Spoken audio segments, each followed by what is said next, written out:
Hello, hi everyone. શું તમારે પણ આઇસોલેટ ક્રોમ કરવામાં પ્રોબ્લેમ ક્રિએટ થઈ છે? તો આજનો વિડીયો તમારા માટે છે. આજના વિડીયોમાં આપણે પ્રોપર મેથડ સાથે આઇસોલેટ ક્રોમની મેથડ જોઈશું. મેં અહીંયા મિલ્કી બેઝથી 2 કોટ રેડી કર્યા છે.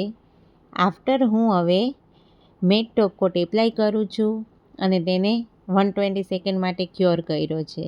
હવે હું બ્લેક એમ્બોસ જેલની હેલ્પથી રેન્ડમલી ઓવેલ ક્રિએટ કરું છું. ત્યારબાદ મેં અહીંયા ક્રોમ એપ્લાય કર્યો છે અને હવે હું સ્પોન્જની હેલ્પથી આજુબાજુના ક્રોમને રિમૂવ કરી દઈશ.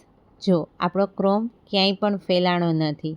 હવે આપણે ક્રોમને ફિક્સ કરવા માટે ક્રોમ ફિક્સિંગ ટોપકોટ એપ્લાય કર્યું છે. આફ્ટર મેં ટોપકોટ એપ્લાય કર્યો છે અને આપણું ફાઇનલ રિઝલ્ટ રેડી. આવા જ વિડીયો જોવા માટે મને ફોલો કરજો, શેર કરજો અને લાઈક કરજો.